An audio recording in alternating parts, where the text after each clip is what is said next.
We are real pleased today to have Kelly Long here with us. Kelly has 2 years experience in Lean.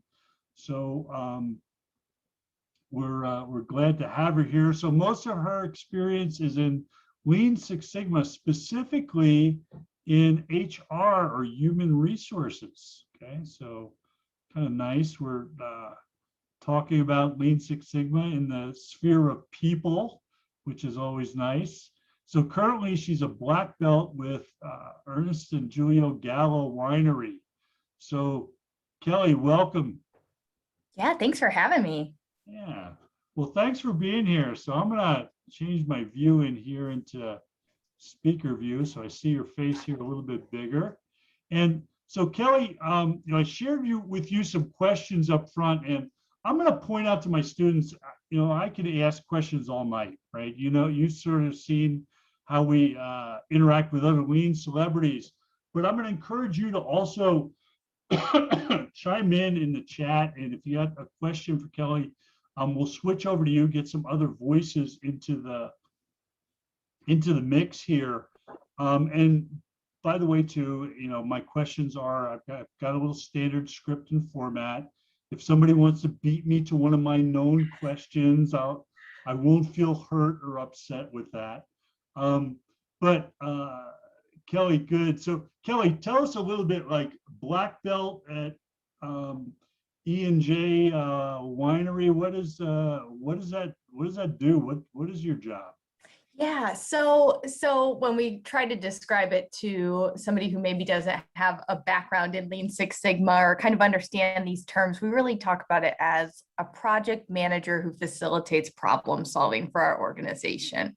I think that's probably the best way to describe it. And the key words being there, facilitating problem solving, right? We really take a kind of firm stance that we are not the problem solvers, the process owners, the stakeholders. They know the business, they know their solutions. We just try to guide them there in kind of a systematic format so they don't get lost in the weeds and really get down to those true root causes. So essentially that's what I do. But the fact that you sort of flagged the part about human, specifically with human resources, is that because that's where you came from, or is that so you help your old compatriots a little bit?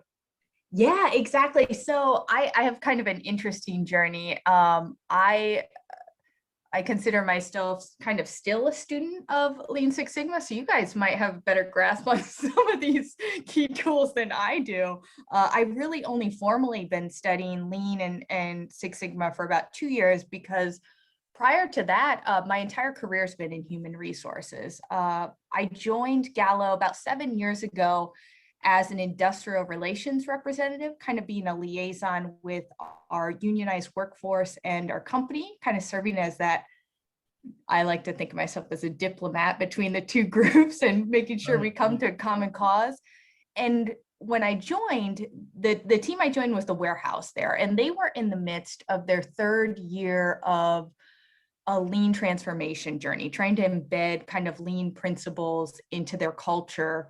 So that's where I was first exposed formally to some of these concepts like 5S or Gemba, and kind of got a little end user experience or kind of student experience there. I spent about 2 years there with the warehouse and then moved on to other HR rotations throughout the organization. But thankfully, our HR department had also initiated a HR lean journey. So we started spending more time on how do we develop as a department a lean mindset. And then 2 years ago, I kind of got a tap on the shoulder from the engineering department who said, hey, what do you think about kind of joining us and being an actual black belt and learning these tools in a more formalized setting, getting exposure to other departments? And of course, right, whenever you have an opportunity like that, as scary as the idea of that was, I took it.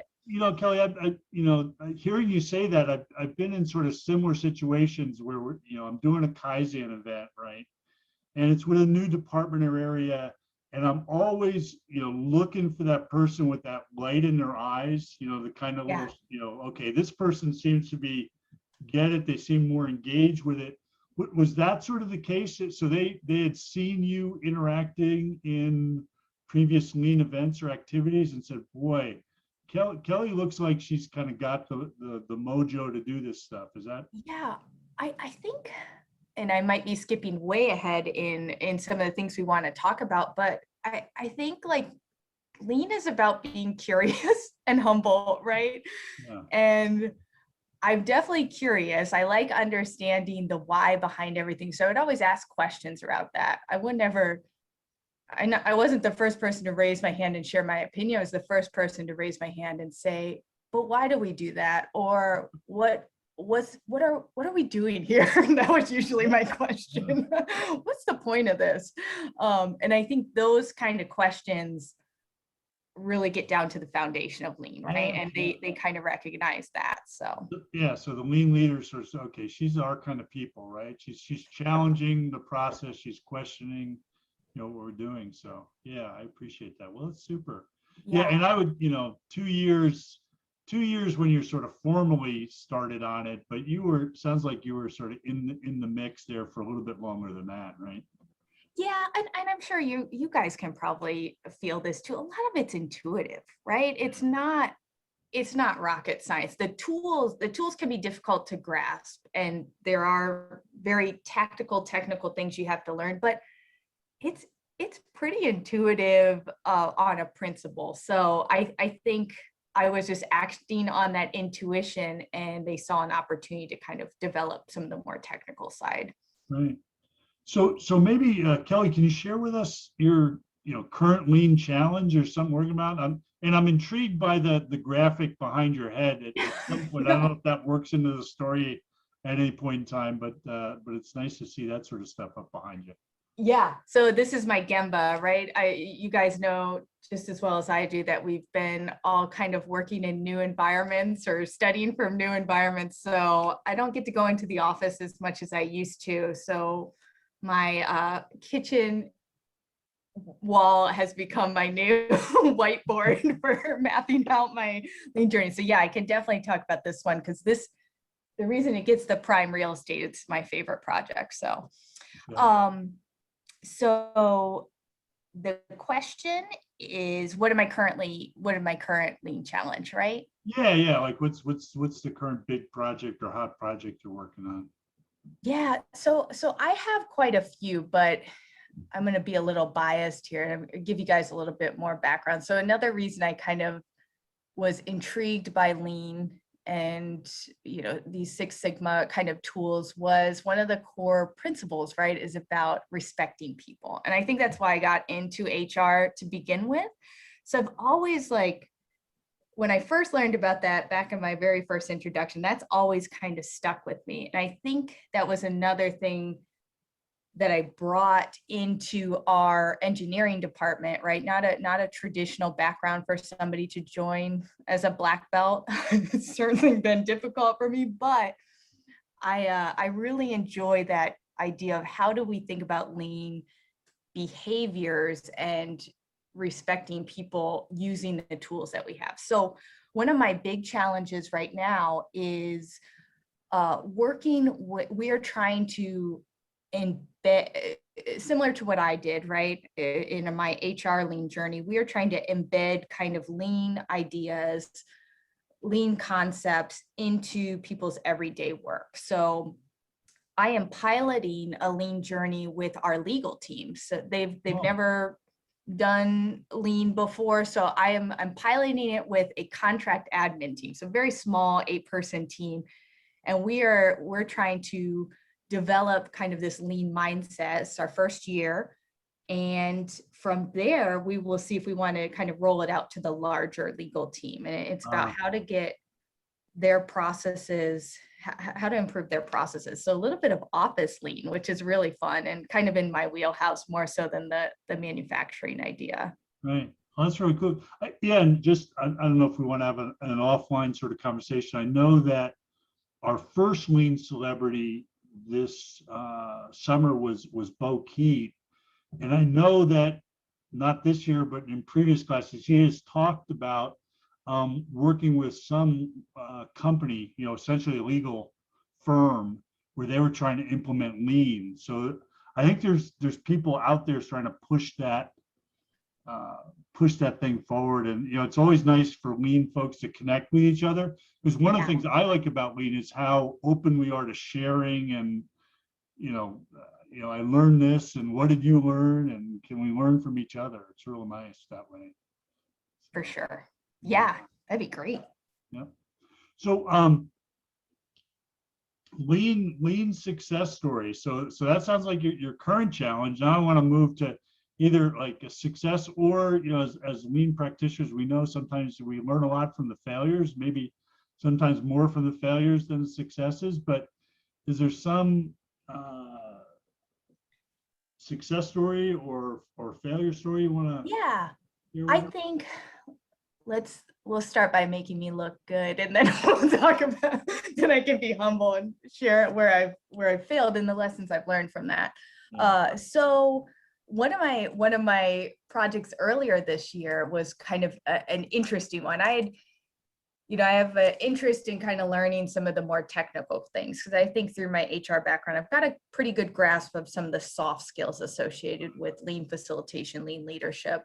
So I was really kind of itching to get my hands on like a value stream map or something where I'd have to dig into data. And so Gallo, we're a winery, right? We own several facilities throughout California, distributor rights internationally. We recently closed on an acquisition of some brands up in Lodi and in Washington. So, right, of course, you get this new facility. It's got all these capacities, bottling, cooperage, all kinds of stuff you can do with it.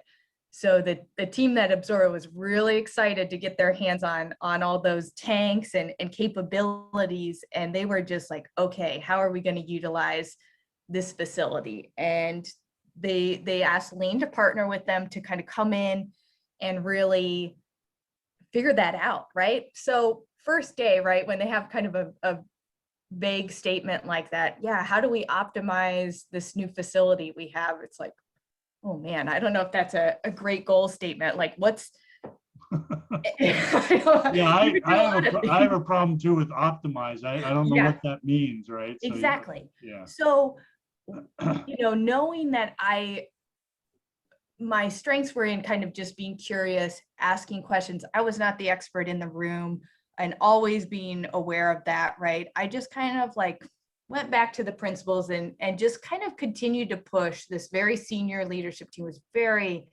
gung-ho about getting this program off the ground and figuring out where to put wine and all. They were way ahead of themselves, and just kept getting them back to that core question of what gap are we trying to close, right? Like what's our current state? What's your future state, and where's the gap? And I think it took a while, because they and this is why they're the leaders of our company, because they're very futuristic, always thinking way ahead. But you kind of just have to bring them back to those core questions and ask those kind of simple questions. And after we would do weekly meetings. After 3 or 4 weeks, I think they finally were like pacing themselves and able to say, okay, we don't even know what they're capable of. So we changed that goal of optimizing to let's go understand what their capabilities and their capacities are. And then we were able to kind of dive into that value stream. And it turned out really great. We, of course, too, they kind of underestimated the existing team's own understanding. We just learned a lot just by talking to those experts there, and really understanding what they've learned in their past experiences as well. So was there some GIMBA visits available, or were they more sort of remote? Because you were also doing this during COVID and stuff. Yeah, that was tough. So we were we did do GIMBAs, but we were very selective on who was able to go, and just tried to leverage the virtual tools to do that. Ideally, we would have definitely gone out there, just even for you think about like culture, and this is all HR stuff, right? Though, but if you're absorbing a new team, that FaceTime would have been really valuable, but we made the best of it. Okay, good for you. Well, I want to encourage the students to give us a few questions for Kelly. Sounds like I know there are people in our class that are sort of thinking about working in HR office environments, different places. Molly, help us out here. Ask a question. Hello. I was wondering, I know you were talking about how for you it was kind of a progression from like being able to intuitively think about these things to kind of learning the technical skills. But I feel like for a lot of us in this class, we're like really digging into kind of the technical stuff right now, and maybe like understanding the intuitive after is like kind of harder. So I guess what would kind of be your advice on how to like exercise that muscle on intuitively understanding things? Yeah, an exercise I put myself into a lot where I think I'm getting too far into the weeds, especially if I have to work on an HR project. So this is a great, because I know HR, I know all the technical terms, right? Like all this stuff. I can jump into that technical stuff and not see the big picture. So one of the great things you can do is kind of, I think, just think of yourself as less as the process improvement facilitator, the project manager, whatever role it is that you're doing there, and put yourself into the shoes of the person who's doing the work, or even ask them and say, what bugs you about this process, right? That's as simple as it is. I mean, that's the simplest way to figure out. If you try to ask them, what are your pain points?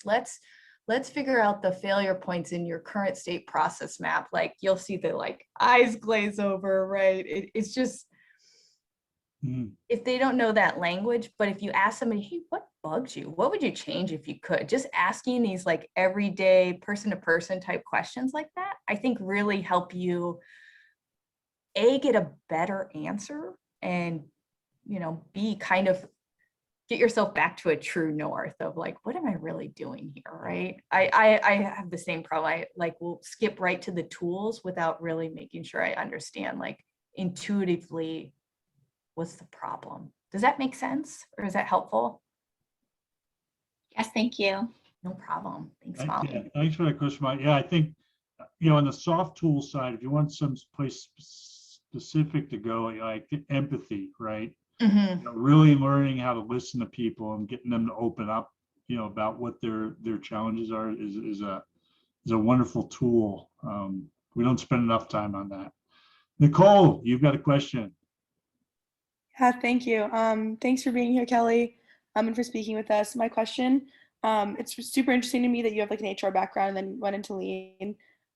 So like that being said, and I feel like this kind of corresponds to the question that was previously asked with your answer, but like you spoke about bringing Lean into maybe like a legal department, like something that's new, something that hasn't been tried. How do you deal with pushback from maybe those employees that just don't understand what Lean is, especially with like all those technical terms that we're just learning right now? And how do you deal with that, especially coming from with an HR background?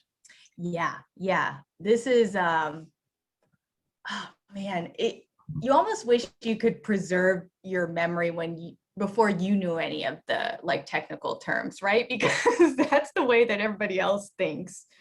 And once you have that knowledge, there's no going back. But it's like you have to almost take yourself back to like, what was it like before I knew all these things? And what were my questions? What were my feelings?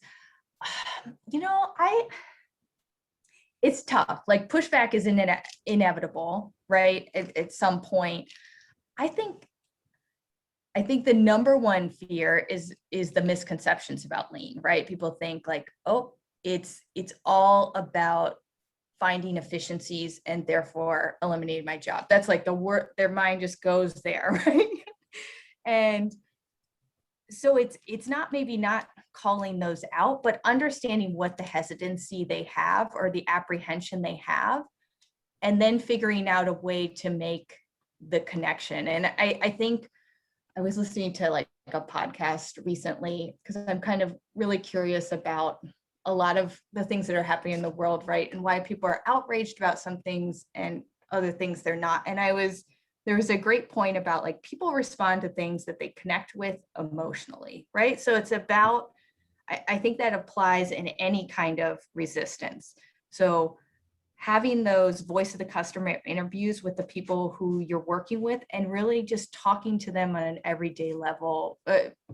Like I was just saying, like, hey, so, this is how your work, is there anything you would change if you could? And then almost being their coach and getting them to say like, oh yeah, I'd love to have this different if I could, or man, I have to walk all the way over to that printer.